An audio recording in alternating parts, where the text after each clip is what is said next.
So this video is me announcing that I am launching my OnlyFans. Just kidding. What is up, guys? Welcome back to my channel. Today's topic, trigger warning, is a little controversial. Obviously, from the title, I'm talking about OnlyFans, which I know is a controversial topic for a lot of people. I don't know what it's been, but in the recent year or so, I've just seen an over-sexualization of fitness and like the fitness industry. And I keep seeing these videos on my timeline. I keep seeing them pop up. And at this point, I have to call TikTok and Instagram and ask them what's up. Like, who is behind my algorithm? Okay, so I don't know what it is. Maybe it's because of all the crazy videos that I'm always watching and saving for my reactions. And yeah, it's entertaining. It can be a source of like shock value for some people, but there's a deeper issue here, and I realized that there is actually a problem in the fitness industry, and that is what I wanted to talk about. Okay, and I just wanted to put out the disclaimer: I do not have an issue with OnlyFans. I don't have an issue with people who do OnlyFans. What I have an issue with is the over-sexualization of the fitness industry and combining OnlyFans and fitness. So there's like two different subject matters in this video. There are fitness girls who are flocking to OnlyFans, and then there are OnlyFans models who are going to the gym to film OnlyFans content to promote their OnlyFans. Now, I personally think that there are certain behaviors that you just should not display in a public setting, especially a gym. For example, in this particular video, which I'm not even going to play here for, obvious community guideline reasons. However, in this video, she is just on that hip abduction machine, just grinding and thrusting her gears, making very suggestive facial expressions, as if she's in the bedroom. And I wonder if this is a public gym. Probably is, but I wonder if people were actually in the gym while she was filming this and what their reactions were. I don't know, I feel like we've gotten to a point as a society where we've just sexualized everything at this point. Everything is overly sexualized, and it kind of just makes the fitness industry look like a joke these days. And I don't know what else to say about this. I feel like I've seen it all at this point. Another video recently that went viral was of this OnlyFans model who was in the gym filming herself stretching, and she was confronted by the owner of the gym. I'm gonna play it here. Yeah, what are you doing? My leg day warm up? No, don't give me that bullshit. I know you know what you're doing. So actually, A leg day warm up? No. You realize you're actually wrong with girls. You're actually wrong with girls. Are you pointing at me? Yeah. Stop. Ridiculous. Don't come to my gym, man. You can online, man. Don't do this to my gym. Okay, so first of all, people don't go to the gym to watch an OnlyFans model put herself in sexual positions. As a fitness trainer, I can tell you, I've never done any mobility exercise that has me in this type of position, pulsating in place. So I can tell you she was indeed not stretching. However, she did come back on TikTok to defend herself in this video. So just because I do OF, I'm not allowed to stretch at the gym? Because before I started OF, I was doing that same stretch before every leg day, right? Right. And also to all the girls saying that I deserved it, and all the people saying that I deserve to have my phone kicked, I deserve to be harassed in public because I was minding my own business in the smallest corner of the gym. Is there a rule that says no phones? No, there's not. Was it on a tripod? Was I being obnoxious? No, I wasn't. Was I being loud? No. So, I don't know. It's really sad to me to see all of these comments saying that I deserve something because I went to the gym and I was stretching. I'm assuming he already knew who I was because I am online in the way that I am, and that it made him angry. And guys tend to get mad at things that they can't have. I don't think he's mad at the fact that he can't have you. I think he's just calling out the distasteful behavior that you were presenting in public. Now, that is just my opinion. You guys let me know what you think down below. However, let's get to the topic of fitness influencers, specifically female fitness influencers, who are now flocking and moving towards OnlyFans content, ditching fitness, or even just combining the two, their fitness brands with their OnlyFans content. So in the last 2 years or so, I've noticed this shift of female fitness influencers going from these like positive, motivational, healthy influences to OnlyFans. And let's be real, a lot of men find fitness sexy.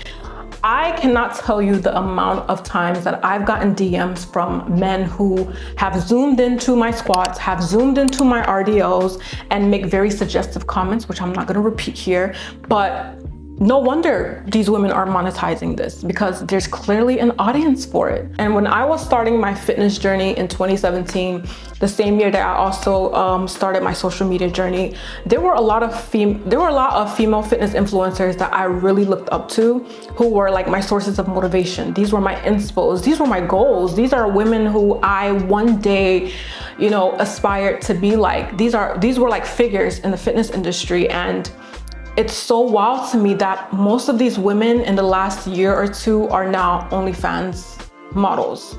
So they've shifted their content from being motivational, being inspirational, you know, telling people to work hard and just self-improvement, to highly sexualize your fitness brand. Now, why is this an issue? It's an issue because these women are doing two things here. You are promoting self-improvement, but you're also promoting, hey, look at my naked body, which to me isn't something that you should do together, because you're kind of defeating the core principle of fitness, which again is self-improvement. Now, as for me, fast forward 7 years later from 2017, I've amassed a really large platform that I have built off of fitness. I have my own fitness brand. I have worked with several brands, and I'm not gonna sit here and lie to you and say that the pressure of having an OnlyFans hasn't come my way. It has really come my way, okay? And this is me keeping it very real. I too have felt the pressure of getting an OnlyFans, and that is just me being real. The pressure is there, it's valid, it's real. For me personally, I just will never have an OnlyFans. I don't consume OnlyFans content, so I don't ever see myself creating that type of content. But I will say that it's sad to see, and it's also sad that the pressure is there as well as a female, because I've been in the industry for quite some time, and I will tell you, a lot has changed.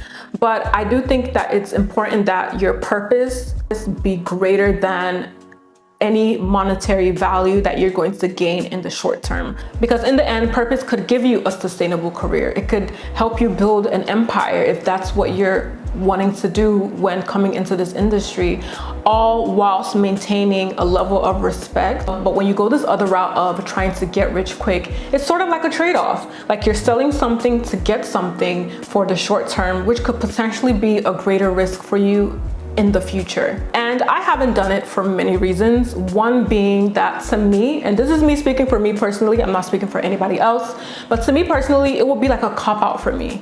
It will be me taking the easy way out. It will be me sacrificing a greater potential that I know that I have. And also for someone like me who, you know, I've sort of built a name for myself, and there's a certain image that I would like to have that I just feel like I will be trading if I decided to go this route. And also, most importantly, I do not think that this is the only way to be successful as a female in the fitness industry. I do not think that you have to have an OnlyFans. I do not think that you have to monetize your body in a sexual way. I am all for being proud of your body and being proud of what you've built. But I don't think that you have to sexualize that in order to be successful. And like I said, fitness is a self-improvement industry.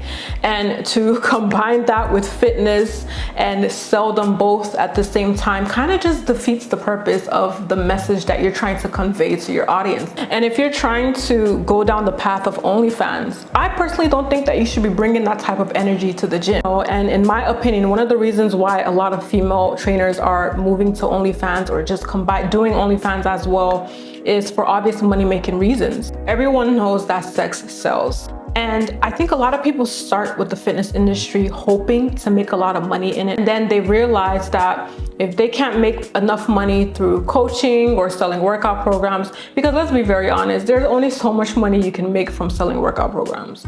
At some point, you really wouldn't even be making as much money from workout programs. And this is coming from somebody who's also has workout programs as well. There's only so much money in personal coaching and selling workout programs online. There's only so much you can make. So I feel like when a lot of these people realize that, oh, I'm not making as much money as I thought I would make, you know, they then find other alternatives to kind of bridge that gap. And that's when OnlyFans becomes an option, because when you've amassed this many followers and you can now monetize that in this other way, that's another option for them. And also with brand deals and brand sponsorships as well, a lot of brands are not really paying as much money as people think they are. Okay, let's be very honest. It's like you're only as good as your engagement. Your value is placed on numbers now. So brands are not really even paying that much money. If you're lucky, you can squeeze out $2-3 grand from a brand or two. In a year or two, you're probably not even gonna have that brand deal. And I know this because I've worked with brands, and there are months where I have brand deals back to back to back. And then there are months where it's like, it's dry. So it's not even a sustainable or reliable way to make money anymore. And brands are not even willing to pay out as much as you would think that they would. You know, a lot of brands are even focusing on micro influencers now because they feel like they can make more without actually giving more. So I feel like a lot of people realize this when they get into the industry. And for women, it's like, okay, what else can I do? How else can I make this money? How else can I afford, you know, this lifestyle? How else can I reach my goals and, you know, attain all the things that I hoped to attain? So this then becomes a consideration. And again, just to put this out there, I know not everybody on OnlyFans is selling or promoting or posting explicit content. I know that. However, I feel like the stigma is already there, because let's be honest, as a man, and I'm talking to the guys right now, okay, to my men, if you pay a subscription for OnlyFans right now, are you paying that subscription to go watch someone bake cookies on OnlyFans? No. And like I said, you are entitled to doing whatever you want. My problem is OnlyFans tying it together with the fitness community, with the fitness industry, because I just feel like it goes against the principles of fitness. At the end of the day, we are all about self-improvement, and we're telling people to work hard and, you know, be resilient and be dedicated. And at the same time, hey, click the link in my bio to see my naked body.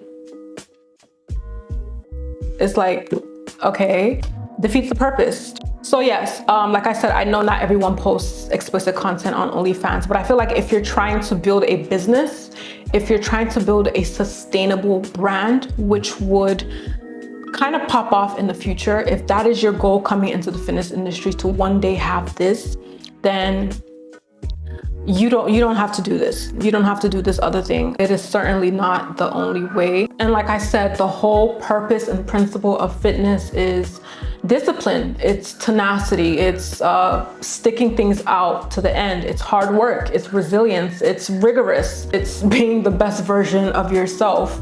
And in fitness, we preach not to take shortcuts. That's what fitness is about. And I just wanted to put this into perspective for any young girls upcoming into the fitness industry who were like me in 2017, looking up to, you know, these fitness figures.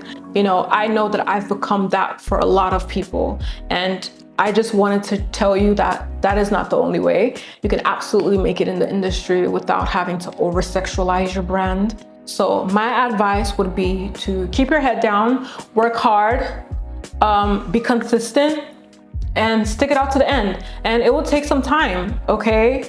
That road is usually less traveled by. It will take some time, but if you're consistent and you work hard and you believe in yourself, all of the cliche things, you absolutely make it.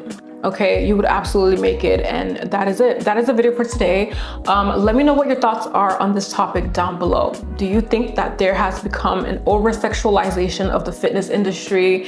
Do you think that it's okay for people to promote their fitness brands and also have OnlyFans? Do you think that it's even a problem if someone does that?